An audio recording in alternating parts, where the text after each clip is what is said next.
हे it's संज। तो जैसा कि आपने पिछली वीडियो बिग बैंग में देखा कि कैसे यह ब्रह्मांड बना, कैसे ये सोलर सिस्टम बना, कैसे हमारी धरती बनी, कैसे सूरज बना, तो अब मैं आपको बताने जा रहा हूँ कि अमीबा के बाद कैसे डायनासोर्स बने, कैसे डायनासोर्स का अंत हुआ और कैसे होमो सैपियंस जाने की ह्यूमंस की शुरुआत हुई। So let's go.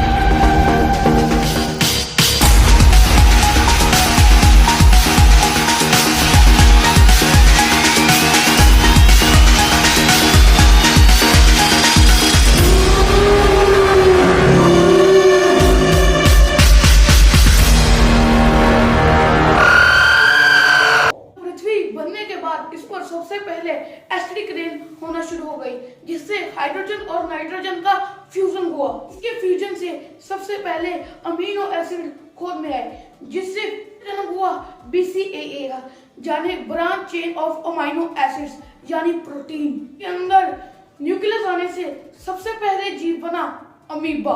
कई सिंगल सेल जीव होंद में आए, जैसे कि पैरामीशियम, बैक्टीरिया, प्रोटोजोआ आदि। धीरे धीरे एवोल्यूट कर रेंगने वाले जीव और फिर चूहे के प्रजाति के जीव और फिर डायनासोर तक पहुंच गए। खूबसूरत धरती पर डायनासोर का राज हो गया। डायनासोर सबसे ज्यादा ताकतवर थे, तो वो हर तरह के जीव पर राज करने लगे। डायनासोर्स ने तकरीबन 14 करोड़ साल धरती पर राज किया। डायनासोर शाकाहारी और कुछ डायनासोर मांसाहारी और कुछ डायनासोर उड़ने वाले भी थे। डायनासोर की 13 प्रजातियों के नाम पता लगाए जा चुके हैं और इनके नाम इस प्रकार है। डायनासोर रेंगने वाले जीव और हरे भरे पौधे धरती पर लहरा रहे थे। नहीं जानते थे कि एक बड़ा खतरा जो कि धरती से दूर मार्स और जुपिटर की कक्षा के बीच में कई मेटलॉइड बेल्ट्स थी। फ्यूजन के कारण एक उल्का में विस्फोट हुआ और वो उल्का जाकर दूसरे उल्का से टकरा गया। ग्रह की ग्रेविटी के कारण उस दिशा में चलने लगा। गतिशील होने के कारण मंगल अपनी जगह से आगे चला गया।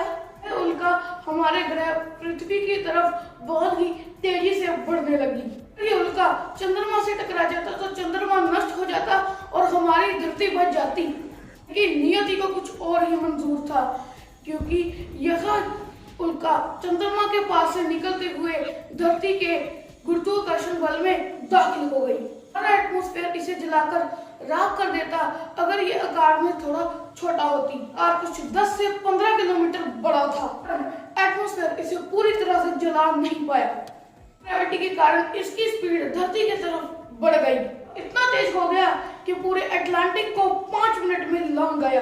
वायुमंडल में रगड़ के कारण इस पे भीषण आग लग गई। इतनी तेज थी कि जिसने भी इसको देखा उसकी आंखें अंधी हो गई। उनका पिंड धरती के मैक्सिको की घाटी में जाकर टकरा गया। टकराने से समुद्र में भयंकर सुनामी उठी, जिससे पूरी धरती डूबने लगी। इसी तरफ जब यह उल्का धरती के सतह से टकराई तो धरती पर कंपन होने लगी और ज्वालामुखी फटने शुरू हो गए। ज्वालामुखी और सुनामी की वजह से धरती पर कोई भी जीव जंतु नहीं बचा। पौधे भी जलकर खाक हो गए। वे जीव बचे जो धरती की गहराइयों में बिलों में छिपकर रह सकते थे। मेटरॉइड के टकराने से जो धरती पर हलचल हुई उससे रिफ्ट वैली का निर्माण हुआ। East African rift valley. धरती पर अब डायनासोर्स, मैमल्स, रेंगने वाले जीव और पेड़ पौधे किसी का भी नामो निशान नहीं बचा। धीरे समय के साथ दोबारा पौधे उगने शुरू हुए।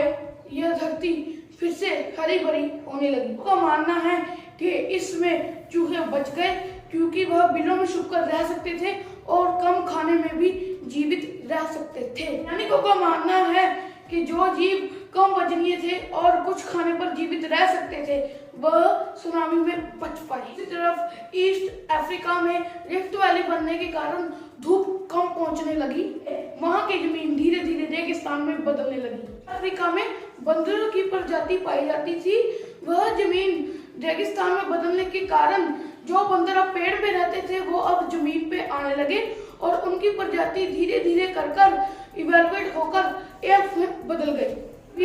वहां पे पानी की कमी होने के कारण जहां पर पानी था वहां पर जाना शुरू हो गए। इवोल्यूट होकर इनकी नई प्रजाति बनी जिसका नाम पिथिकस रेमडिस था।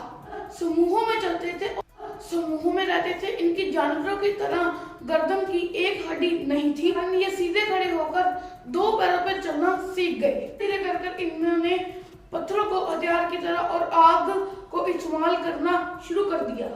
तो अब हम बात करते हैं कि आग खोज में कैसे आई, जिसने इंसानों की जिंदगी बदल के रख दी। जब एक बार बिजली पेड़ पर गिरी तो वहां पे आग लग गई।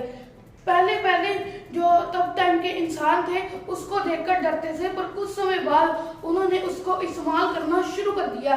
ऐसे आग होंद में आई। यह समूह में रहने लगे थे, शिकार करते थे और मांस को पकाकर खाने लगे थे। के बाद अगली जाति इवोल्यूट हुई जिसको हम होमो सेपियंस कहते हैं, जिसका मतलब है हम इंसान, हम ह्यूमन बीइंग्स। सेपियंस बहुत ही इंटेलिजेंट थे, जिन्होंने धीरे धीरे कर गांव बसाना शुरू कर दिए, फिर कस्बे बसाना शुरू कर दिए, फिर उसके बाद शहर बसाना शुरू कर दिए और फिर धीरे धीरे ये बड़ी बड़ी बिल्डिंगें बनाना भी सीख गए। सेपियंस ने इस धरती की शक्ल को बदल के रख दिया, जहाँ करके चांद और मंगल तक भी पहुंच गए। स्पेस कैंप और पानी के बीच में सबमरीन तक पहुंच गए।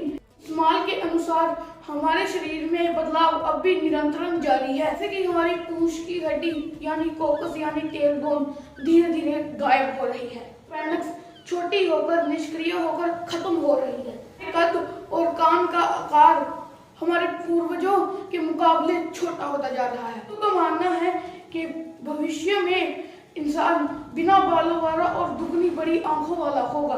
उनका ज्यादा इस्तेमाल कर रहे हैं, इसलिए भविष्य में इंसान दुगने बड़े सिर वाला होगा। अंगों का इस्तेमाल कम हो रहा है, वो गायब हो जाएंगे और जिनका ज्यादा इस्तेमाल हो रहा है वो बड़े हो जाएंगे। एक ऐसा टॉपिक है जिस पर हम घंटों बात कर सकते हैं। आज की वीडियो के लिए बस इतना ही। तो अगर आपको ये वीडियो पसंद आई तो लाइक करो, सब्सक्राइब करो मेरे चैनल और बेल आइकन दबाना मत भूलिएगा। अगर आपने मुझे इंस्टा और फेसबुक पे फॉलो नहीं किया जब करो यार, links in the box section. तो बाकी मैं तो अगली वीडियो में तब तक के लिए बाय बाय।